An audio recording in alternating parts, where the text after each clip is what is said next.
Hello friends, welcome my YouTube channel में आपका स्वागत है। फिर से मैं एक नई वीडियो के साथ आज के अपडेट वीडियो के साथ आज जो वीडियो की आपके लिए बहुत ही इंटरेस्टिंग, बहुत ही प्यारी सी जो अपडेट है वो आप सभी साथियों के साथ लेकर आ चुका हूं। यानी कि फिर से आप सभी के लिए परमानेंट आपके यहाँ पर जो स्टाफ नर्स की वैकेंसी है इसके बारे में आप सभी साथियों के साथ चर्चा करूंगा। यानी कि परमानेंट आपको नर्सिंग ऑफिसर्स की वैकेंसी के बारे में डिस्कस करेंगे।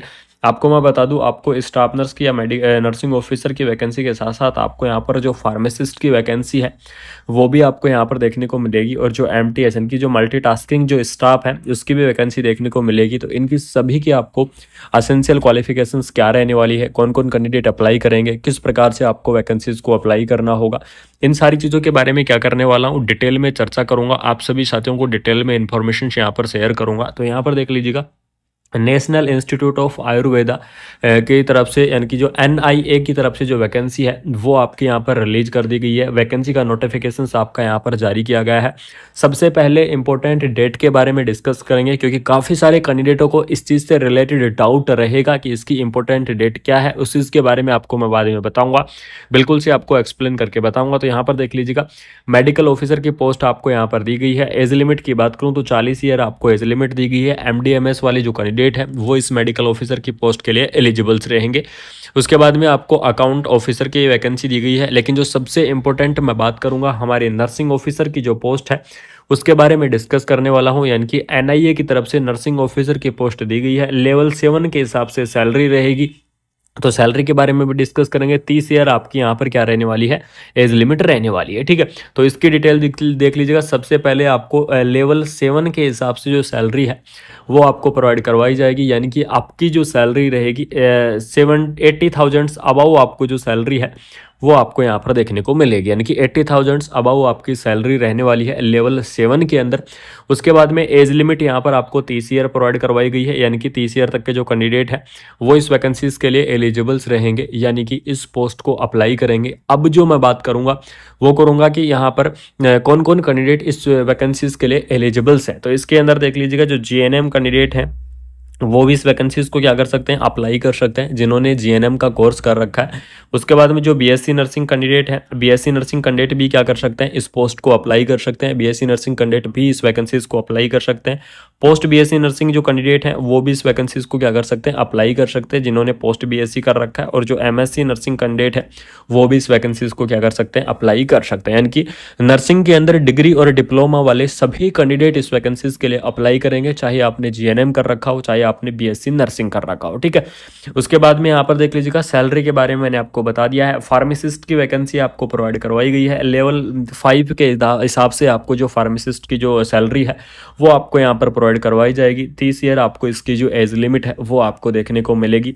बात करेंगे यहाँ पर कौन कौन कैंडिडेट एलिजिबल्स रहेंगे। तो डिप्लोमा इन द फार्मेसी, यानी कि फार्मेसी के अंदर अगर आपके पास डिग्री या फिर डिप्लोमा है तो आप क्या कर सकते हैं, इस वैकेंसीज को अप्लाई कर सकते हैं। यानी कि B फार्मा और जो D फार्मा वाले जो कैंडिडेट हैं वो इस वैकेंसीज के लिए क्या रहेंगे, एलिजिबल्स रहेंगे। यानी कि जिन्होंने D फार्मा कर रखा है या फिर जिन्होंने B फार्मा कर रखा है वो कैंडिडेट क्या करेंगे, इस वैकेंसीज के लिए एलिजिबल्स रहेंगे, यानी कि इस पोस्ट को अप्लाई करेंगे। उसके बाद में मल्टीटास्किंग स्टाफ की मैं बात करूं या फिर MTS स्टाफ की अगर मैं बात करूं तो इसके अंदर लेवल 1 के हिसाब से आपको जो सैलरी दी जाएगी, 10th स्टैंडर्ड वाले जो कैंडिडेट है वो इस वैकेंसीज के लिए एलिजिबल्स रहेंगे। यानी कि जिन्होंने 10th क्लास पास कर रखी है वो कैंडिडेट MTS की इस पोस्ट को क्या करेंगे, अप्लाई करेंगे, यानी कि इस वैकेंसीज के लिए एलिजिबल्स रहेंगे। उसके बाद में एडमिनिस्ट्रेटिव ऑफिसर की दी गई है, मेट्रोन की पोस्ट दी गई है। इंपॉर्टेंट इंस्ट्रक्शंस आपको यहाँ पर प्रोवाइड करवाए गए हैं।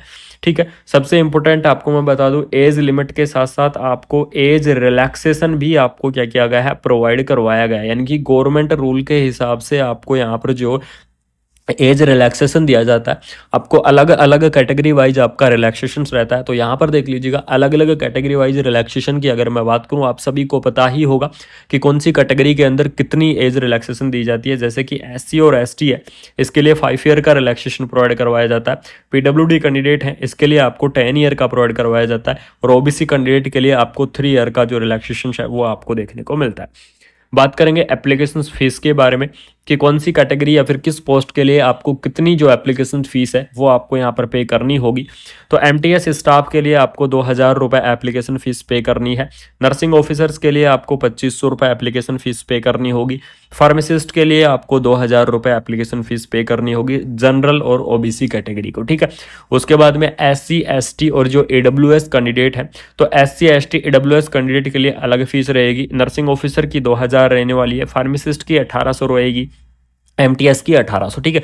तो इस प्रकार से आपकी यहाँ पर जो एप्लीकेशन फ़ीस है वो आपको यहाँ पर पे करनी होगी। और जो एप्लीकेशन फ़ीस आपको पे करनी है वो आपको ऑनलाइन तरीके से आपका डेबिट होगा, क्योंकि इसका जो एप्लीकेशन का जो मोड है, आप सभी साथियों को मैं बता दूं कि इस वैकेंसीज का जो एप्लीकेशन का जो मोड है वो मोड आप ऑनलाइन रहने वाला है।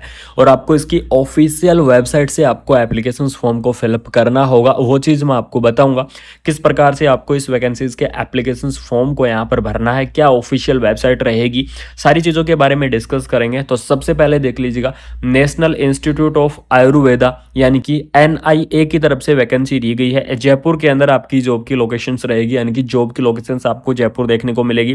वैकेंसी का नोटिफिकेशंस आपको रिलीज कर दिया गया है, लेकिन सबसे इंपॉर्टेंट ट्विस्ट इसकी ऑफिशियल वेबसाइट, यानी कि यहाँ पर देख लीजिएगा, applications are to filled online, यानी कि आपको एप्लीकेशंस फॉर्म को भरने के लिए ऑनलाइन तरीके से भरना होगा और इसकी ऑफिशियल वेबसाइट से भरना होगा, यानी कि nia.nic.in क्या है, इसकी ऑफिशियल वेबसाइट है। एप्लीकेशंस फॉर्म भी आपको इसकी ऑफिशियल वेबसाइट से ही भरने हैं और आपके जितनी भी अपडेट होंगी, छोटे से छोटे अपडेट भी आपको इसकी ऑफिशियल वेबसाइट पर ही देखने को मिलेगी। तो यहाँ पर देख लीजिएगा, पोर्टल आपका ओपन हुआ है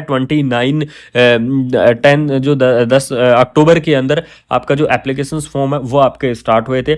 लेकिन यहाँ पर देख लीजिएगा, क्लोजिंग डेट आपको 4 दिसंबर दी गई थी, ठीक है। इसकी लास्ट डेट पहले जिस टाइम एडवर्टाइजमेंट रिलीज हुआ था उस टाइम 4 दिसंबर दी गई थी, लेकिन इस एग्जाम डेट को इस एप्लीकेशन फॉर्म की जो डेट है इसको आपको क्या कर दिया गया है, एक्सटेंड कर दिया गया है। और परमानेंट भर्ती है, तो इसलिए आप सभी साथियों तक ये इंफॉर्मेशन देना बहुत ही जरूरी था। अब मैं आपको इसका लेटर दिखा देता हूं कि इसकी एक्सटेंड डेट कितनी रहेगी, अब आपकी यहां पर लास्ट डेट कितनी रहने वाली है। तो जो कि आपका एक न्यू नोटिस जारी किया गया है, तो उस नोटिस को भी आपको मैं दिखा देता हूं और उस नोटिस के अंदर क्या लिखा है वो चीज भी आप यहां पर देख लीजिएगा। ठीक है दोस्तों, तो ये देख लीजिएगा, एनआई की तरफ से, यानी कि national institute of Ayurveda NIA की तरफ से आपका यहाँ पर देख लीजिएगा वैकेंसी का नोटिफिकेशन जो नंबर है वो आपका सेम है। इसकी जो एप्लीकेशन फॉर्म की डेट है इसको एक्सटेंड कर दिया गया है। पहले लास्ट डेट क्या थी, 4 दिसंबर थी, लेकिन अब इसकी लास्ट डेट रहेगी 20 दिसंबर, यानी कि 20 दिसंबर तक आप क्या कर सकते हैं, इस वैकेंसीज को आप अप्लाई कर सकते हैं। तो जो भी कैंडिडेट हैं जिन्होंने एप्लीकेशन फॉर्म फिलअप करने की कोशिश की थी या फिर जो इंटरेस्टिंग है और जो पहले नहीं भर पाए थे, तो आप क्या कर सकते हैं, इस वैकेंसीज को अप्लाई कर सकते हैं, इस वैकेंसीज के एप्लीकेशन फॉर्म को फिलअप कर सकते हैं। 20 दिसंबर इसकी क्या रहेगी, आपकी जो लास्ट डेट है वो आपको देखने को मिलेगी, यानी कि 20 दिसंबर तक आप इस एप्लीकेशन फॉर्म को फिलअप करेंगे। जॉब की लोकेशंस आपकी जयपुर रहने वाली है, मैंने आपको पहले भी बताया था और फिर से बता रहा हूं कि इस वैकेंसीज की जो जॉब की लोकेशंस रहेगी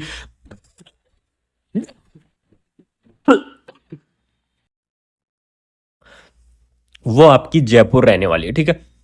तो अगर आपको ये वीडियो अच्छी लगी, इंटरेस्टिंग लगी, तो वीडियो को अपने दोस्तों के अंदर शेयर करें, चैनल को सब्सक्राइब करके बेल आइकन को प्रेस करें, जिससे ऐसे ही updated video all over India की नर्सिंग की अपडेट है आप सभी साथियों तक टाइम से लाता रहूंगा। थैंक यू सो मच, जय हिंद।